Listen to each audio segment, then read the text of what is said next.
नमस्कार, स्वागत है आप सबका। मैं पुनीत पाठक और दिन भर की तमाम बड़ी खबरें प्रदेश के विस्तार से जानेंगे। शुरुआत इंदौर से करते हैं। इंदौर में एक बड़ी खबर, नगर निगम की अमानवीय कार्रवाई का विरोध हो रहा है। कार्रवाई के विरोध में बीजेपी के ही कई वरिष्ठ नेता सामने आए। ठेला संचालकों के खिलाफ नगर निगम ने कार्रवाई की थी। सांसद शंकर लालवानी, सुमित्रा महाजन ने इस पर नाराजगी जताई। एमएलए महेंद्र हार्डिया ने मुख्यमंत्री को इस बाबत एक पत्र लिखा है। निगम आयुक्त ने जांच कमेटी बनाकर कार्रवाई का निर्देश दिया है। पिपलिया आना चौराहे पर सामान गिराया गया था, एक ठेले को पलटा दिया गया था और अब इस बात का विरोध भारतीय जनता पार्टी के सांसद और जनप्रतिनिधि कर रहे हैं। दीपक यादव जुड़ गए हमारे सहयोगी इंदौर से। दीपक, बताएं क्या हुआ और किस तरह विरोध किया जा रहा है? देखिए, नगर निगम के द्वारा ठेला संचालकों के खिलाफ लगातार कार्रवाई की जा रही थी और उसी के तहत कल पिपलिया आना चौराहे पर एक जो लड़का था, नाबालिग लड़का जो कि अंडे के ठेले का संचालन करता था, उसके ठेले को पलटा दिया गया था, उसके सामान को बिखेर दिया गया था। और ये पूरी अमानवीय कार्रवाई का वीडियो जब वायरल हुआ और जब ये घटना सामने निकल कर आई तो भाजपा के तमाम वरिष्ठ नेता इसमें अब विरोध के स्वर अपने बुलंद कर रहे हैं। और जिसमें कि सबसे बड़ी बात यह है कि जो भाजपा के विधायक है महेंद्र हार्डिया, जो उनका क्षेत्रीय विधायक है, उनके द्वारा मुख्यमंत्री को पत्र लिखा गया है कि इस तरह की कार्रवाई ना की जाए। इसके अलावा पूर्व लोकसभा अध्यक्ष सुमित्रा महाजन ने भी कलेक्टर को पत्र लिखा है। साथ ही साथ पूर्व महापौर और पूर्व सांसद कृष्ण मुरारी मोघे ने भी इस मामले को लेकर निगम आयुक्त से बात की और निगम आयुक्त को निर्देशित किया गया है कि इस तरह की कार्रवाई से पार्टी की छवि खराब होती है और कहीं न कहीं जो निगम अधिकारियों की तरफ से कार्रवाई की गई है काफी अमानवीय। और इसी बात को लेकर सांसद शंकर लालवानी ने भी अपनी नाराजगी जाहिर की है। तो साथ ही साथ जो नगर भाजपा अध्यक्ष गौरव रणदीवे, उनके तरफ से भी इसमें काफी विरोध जताया गया है। तो कुल मिलाकर अब बात की जाए कि लॉकडाउन के दौरान जो निर्देशित किया गया था कि जो ठेला संचालक हैं वो जगह जगह पर खड़े होकर अपने ठेलों का संचालन ना करें, इस बात की हिदायत दी गई थी। लेकिन साथ में यह हिदायत भी दी गई थी कि किसी का सामान जब्ती ना हो, उनके खिलाफ केवल चालानी कार्रवाई की जाए। लेकिन जिस तरह की अमानवीय घटना निकलकर सामने आई उसके बाद से जो है भाजपा के नेता बैकफुट पे भी है और कहीं न कहीं अधिकारियों के खिलाफ उनका गुस्सा भी जाहिर हो रहा है। और इसी वजह से भाजपा के तमाम जितने भी वरिष्ठ नेता हैं, उसमें विधायक है, जनप्रतिनिधि है, उनके द्वारा ये लगातार विरोध जताया जा रहा है। और इस बाबत मुख्यमंत्री से लेकर कलेक्टर और निगम आयुक्त सभी को निर्देशित किया गया है। बहुत शुक्रिया आपका पूरी जानकारी के लिए। तो हमारे सहयोगी दीपक बता रहे थे कि ठेले को पलटाकर सारा सामान सड़क पर गिरा देने या फैला देने के मामले में अब लगातार इसका विरोध हो रहा है। इस पर एक जांच टीम बना दी गई है, कार्रवाई करने की बात की जा रही है। इस तरह की कार्रवाई को सरासर अमानवीय और गलत बताया है। अच्छा, कितने कुछ अधिकारी का नाम बता। ठीक है, चल डालते। सियासत में बदलते वक्त के साथ पाला और वफादारी बदलने का एक सिलसिला, एक सीरीज चल रही है। बड़ी बात यह कि पाला बदलने वाला हर नेता आम जनता के नाम पर अपनी विधायकी तक छोड़ देने के लिए तैयार है। लेकिन ऐसा करते समय क्या नेता सबसे पहले अपने मतदाताओं का भरोसा नहीं तोड़ रहे? वो भरोसा जिसके दम पर वो सियासी कद और पद प्राप्त करते हैं। फिलहाल कांग्रेस बीजेपी में दोनों तरफ से ताकत बढ़ाने के लिए इनका पूरे सम्मान के साथ स्वागत हो रहा है। लेकिन बड़ा सवाल ये क्या पार्टी में लंबे समय तक टिकेंगे?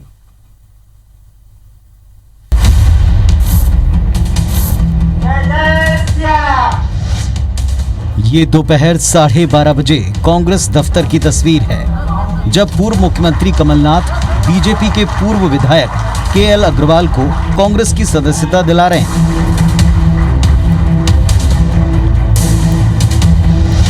करीब 5 घंटे का वक्त गुजरा और दूसरी तस्वीर भी सामने आ गई। देखिए, बीजेपी दफ्तर में सीएम शिवराज सिंह चौहान मांधाता से विधायक नारायण पटेल का स्वागत कर रहे हैं। ये दोनों तस्वीरें बताती हैं कि सियासत में जरूरत के हिसाब से दोस्त और पाले बदलते हैं। जिस विचारधारा की बार बार दुहाई दी जाती है वो कैसे किनारे कर दी जाती है। एक दूसरे के नेताओं को अपनी पार्टी में शामिल करने के लिए दोनों ही दलों ने अपनी पूरी ताकत लगा रखी है। वैसे ये पूरी जमावट उपचुनाव को लेकर ही हो रही है। माना जा सकता है कि पार्टी में शामिल होने के बाद हर नेता के बयान तकरीबन एक जैसे ही रहते हैं। और एक बार पूरे मध्य प्रदेश के अंदर कमलनाथ जी की दोबारा सरकार होने, क्योंकि अब बेईमान आदमी बाहर जा चुके हैं। जिन लोगों ने सरकार में डिस्टर्बेंस किया वो बाहर जा चुके हैं। अब जो लोग बचे हैं उनकी चिंता कांग्रेस की और जनता की चिंता होगी कि हमारे लोगों को, हमारे क्षेत्रवासियों को काम किस प्रकार किया जाए। बड़ा अध्ययन किया, बड़ा मनन किया। 15 महीने से मैं निर्वाचित होने के बाद मेरे कार्यकर्ता उपेक्षित महसूस कर रहे थे, मैं खुद उपेक्षित हो रहा था। उपचुनाव के लिहाज से देखें तो बीजेपी जहां एक एक विधायक को अपने पाले में लाकर अपने पक्ष में माहौल बना रही है, तो कांग्रेस सिंधिया के बीजेपी में जाने के बाद चंबल में मजबूत उम्मीदवारों को तलाश रही है। वैसे कांग्रेस जातिगत समीकरणों के आधार पर नेताओं को अपनी पार्टी में शामिल करा रही है। मानधाता विधायक के बीजेपी में आने के बाद माना जा रहा है कि निमाड़ के एक युवा विधायक और बुंदेलखंड के 2 विधायक पार्टी नेताओं के संपर्क में हैं। वैसे नेताओं को इस आवाजाही के जरिए दोनों ही पार्टियों के बड़े नेता अपने कार्यकर्ताओं में जोश भरने के साथ साथ उपचुनाव में जीत का दावा कर रहे हैं। हमारे ऐसे साथी का भारतीय जनता पार्टी परिवार में मैं हृदय से स्वागत करता हूं। और नारायण का वैसे भी कांग्रेस पे क्या काम नारायण तो भाजपा में हो। ये उपचुनाव मत मानिएगा, इसे आम चुनाव मत मानिएगा, इसे तो मध्य प्रदेश के भविष्य का चुनाव मानिएगा। क्योंकि ये क्या करेगा कि हम कैसी राजनीति, कैसा मध्य प्रदेश का नक्शा, विकास का नक्शा अपने देश में, अपने देश के सामने रखना चाहते हैं। मध्य प्रदेश में नेताओं के पाला बदलने का जो सिलसिला अप्रैल से शुरू हुआ, लगता है उसका क्लाइमैक्स अब भी बाकी है, क्योंकि अभी तक चुनाव की तारीखें घोषित नहीं हुई। मुमकिन है तारीखों के बाद दोनों ही पार्टी बड़े पैमाने पर विरोधी पार्टी के नेताओं और कार्यकर्ताओं को अपने यहाँ जगह दें। नवीन सिंह के साथ सुधीर दंडोतिया, IBC 24 भोपाल। और भोपाल से एक बड़ी खबर का रुख करते हैं। पूर्व सीएम कमलनाथ का प्रधानमंत्री मोदी को पत्र सामने आया। बीजेपी में शामिल होने वाले विधायकों को अवसरवादी बताया। ऐसे नेताओं को दल में जगह नहीं देने का आग्रह किया है। लोकतांत्रिक मूल्य जिंदा रह सकें, इसको लेकर पत्र लिखा है। तो पूर्व सीएम कमलनाथ ने प्रधानमंत्री मोदी को पत्र लिखा और बीजेपी में शामिल होने वाले विधायकों को अवसरवादी बताया। ऐसे नेताओं को दल में जगह नहीं देने का आग्रह किया है। लोकतांत्रिक मूल्य जिंदा रह सकें, दलील दी है।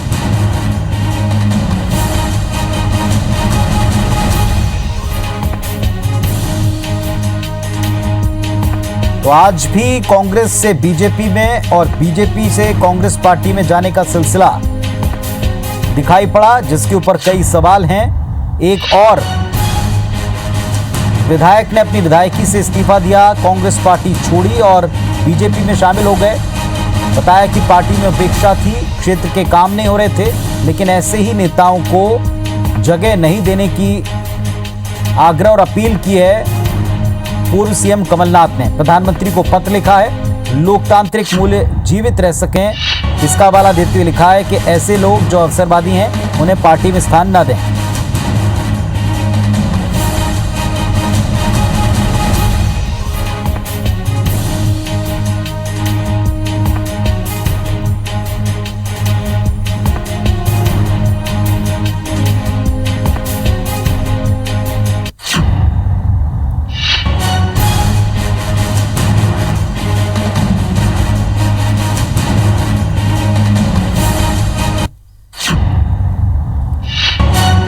प्रधानमंत्री को लिखा गया पत्र आप देख पा रहे हैं टीवी स्क्रीन पर। पूर्व सीएम कमलनाथ ने पत्र लिखकर आग्रह किया है प्रधानमंत्री से कि इस तरह के लोगों को पार्टी में स्थान न दें जो अवसरवादी हैं।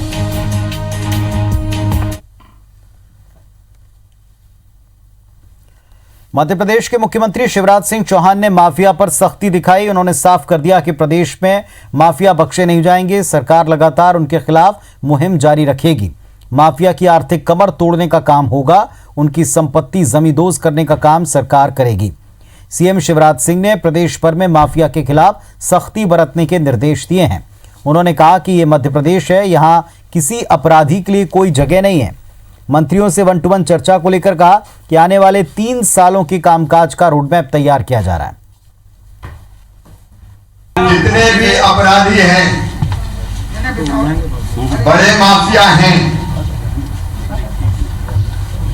जो जनता की जिंदगी से भी खेलते हैं, जो सरकारी संपत्ति भी लूटते हैं, जो दहशत भी बरपाते हैं और गलत तरीकों से अपना आर्थिक साम्राज्य जमाते हैं, उनकी आर्थिक कमर भी तोड़ दी जाएगी और उनके खिलाफ सख्त कार्रवाई की जाएगी। ये मध्य प्रदेश है। मध्य प्रदेश की राजधानी भोपाल में कोरोना संक्रमण की बढ़ती रफ्तार थामने के लिए सरकार ने 24 जुलाई की रात से 10 दिन के टोटल लॉकडाउन का फैसला किया, लेकिन इस पर भी सियासत शुरू हो गई। कांग्रेस विधायक आरिफ मसूद ने सरकार के फैसले के खिलाफ सड़कों पर उतरने की चेतावनी दी। उन्होंने कहा कि बकरीद और रक्षाबंधन पर लॉकडाउन लगाना गलत फैसला है। उन्होंने ये आरोप लगाया कि यह फैसला एक तरफा है, जिसमें जनप्रतिनिधियों से बात नहीं की गई। इधर पूर्व मंत्री आरिफ अकील ने गृह मंत्री नरोत्तम मिश्रा को इस बाबत एक पत्र लिखा, जिसमें बकरीद के अवसर पर पशुवध कुर्बानी देने की अनुमति मांगी, जिस पर गृह मंत्री और भोपाल कलेक्टर ने सबकी सुरक्षा को ध्यान में रखकर इस पर चर्चा का भरोसा दिया है। इधर पूर्व मंत्री पीसी शर्मा ने कोरोना की रोकथाम को लेकर सरकार को फेल बताया। मंत्री नरोत्तम मिश्रा ने कहा कि सरकार जात धर्म देखकर काम नहीं करती, लोगों की भलाई में फैसला कर रही है। मुख्यमंत्री शिवराज ने विरोध करने वालों को नसीहत दी कि किसी की जान से खिलवाड़ न करें। लॉकडाउन कोरोना के संक्रमण को तोड़ने के लिए है, इसको लेकर राजनीति नहीं होनी चाहिए। सीएम ने लोगों से लॉकडाउन का पालन करने और सोशल डिस्टेंसिंग कायम रखने की अपील की। बिना जनप्रतिनिधियों से चर्चा करे लॉकडाउन करना, त्योहारों के समय लॉकडाउन करना, इसकी घोर निंदा करता हूँ और इसके ऊपर मैं आंदोलन करूंगा। और मैं ये बताना चाहता हूँ कि माननीय गृह मंत्री जी, मैंने आपसे मुलाकात करी थी आज से हफ्ते भर पहले, बार बार अवगत कराया, दुर्भाग्यवश भी आपसे चर्चा करी, मैंने पत्र भी लिखा, उसके बावजूद एक तरफा निर्णय हुआ, किसी से बुलाकर कोई चर्चा नहीं की गई कि 3 महीने लॉकडाउन, फिर 2 अनलॉक पीरियड, फिर सैटरडे संडे का लॉकडाउन और अब 10 दिन का लॉकडाउन। मतलब सरकार कोरोना के मामले में पूरी तरह से फेल हो गई है। सरकार कोई भी निर्णय किसी त्योहार या धर्म के आधार पर नहीं लेती। घरों के अंदर किसी को कोई त्योहार मनाने से रोका भी नहीं गया है। हमने तो हाथ जोड़ के बहनों से भी निवेदन किया कि ई राखी के द्वारा मना ले। नसलागंज में लॉकडाउन चल रहा है। कोरोना के संक्रमण को रोकने के लिए जरूरी समझा कि भोपाल में 10 दिवसीय लॉकडाउन बहुत जरूरी है और इसलिए लोगों के जीवन की रक्षा के लिए, कोरोना को कंट्रोल करने के लिए ये फैसला, क्योंकि इंसान की जिंदगी सबसे ज्यादा कीमती है और वो बचाना पहला लक्ष्य है हमारा, और इसलिए बिना किसी भेदभाव के ये फैसला किया। मध्य प्रदेश राज्य महिला आयोग के अध्यक्ष ने प्रदेश सरकार पर गंभीर आरोप लगाए। दरअसल महिला आयोग में 12,000 से ज्यादा मामले लंबित हैं, साथ ही रोज नए मामले सामने आ रहे हैं। ऐसे में आयोग के अध्यक्ष शोभा ओझा का आरोप है कि आयोग अपना काम कर रहा है, लेकिन सरकार का सहयोग इसमें नहीं मिल रहा। सत्ताधारी दल ने इन आरोपों को खारिज किया है। एक तरफ महिला अत्याचार बढ़ रहे हैं, दूसरी तरफ सरकार तो खुद कुछ कर नहीं रही। महिला आयोग जो कि सजग है, संवेदनशील है, वो काम करना चाहती है, महिलाओं को न्याय दिलाना चाहती है, उसके काम में भी अड़ंगा डाल रही है। ये बेहद दुर्भाग्य। बहन शोभा ओझा जी से यही कहना है कि वो एक जिम्मेदार पद पर हैं और इस प्रकार की बातें करके वो अपने दायित्व से अपने मुकर नहीं सकती है। आपको महिलाओं के को न्याय दिलाने की दृष्टि से ये पद सौंपा है, महिलाओं को न्याय मिले इसलिए आपको पूरी कोशिश करनी चाहिए। विदिशा जिला अस्पताल में आम जनता के साथ डॉक्टर्स का रवैया कैसा होता होगा, इसकी तस्वीर देखने को मिली। अस्पताल गए IBC 24 के कैमरामैन को मरीज का परिजन समझ एक डॉक्टर ने बेल्ट निकालकर मारने की कोशिश की। इस दौरान कैमरामैन के साथी ने वीडियो बना लिया। कैमरा देखते ही डॉक्टर को माजरा समझ आ गया कि वो जिन पर बरस रहा है वो पत्रकार है। इसके बाद डॉक्टर साहब भागकर सीधे अपने चेंबर में जा घुसे। कैमरामैन अपने साथी के साथ कवरेज के लिए गए थे और इसी दौरान ये वाकया घटा। वीडियो देखकर कलेक्टर ने इस मामले में कार्रवाई की बात कही है। नगर पालिका अध्यक्ष मुकेश टंडन और विधायक शशांक भार्गव ने घटना की निंदा की। तो बहन के बारे में बयान दे दिया तो भारतीय जनता पार्टी गुंडे आगे कांच फोड़ गए, आम नागरिक की हैसियत से चले गए, आम पेशेंट की तरह से। तो आपको बेल्ट मार दी। इसमें जब सरकार के कारिंदे ये कर रहे हैं तो सरकार के कर्मचारी भी यही करेंगे, इसलिए कोई अतिशोक्ति की बात नहीं है। अगर डॉक्टर ने ये कृत्य किया है तो बहुत अशोभनीय है। डॉक्टर लोगों को जीवन देने का काम करते हैं। इस प्रकार के व्यवहार से निश्चित रूप से चिकित्सक होने का जो उनका कर्तव्य है, मुझे लगता है वो उन्होंने निभाया नहीं है।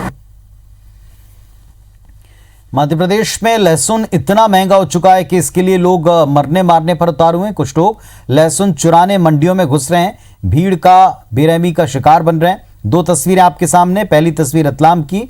जावरा में एक शख्स को लोडिंग गाड़ी के पीछे दोनों हाथ बांधकर लाठी डंडों और थप्पड़ों से जमकर पीटा गया।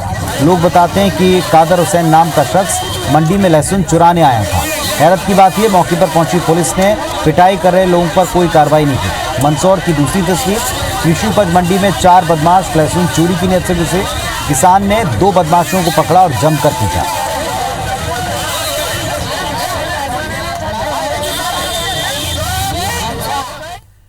देवास जिले के अमलतास कोविड अस्पताल में बड़ी लापरवाही दिखी है। लापरवाही की तस्वीरें सोशल मीडिया पर वायरल होते ही प्रशासन में हड़कंप मचा।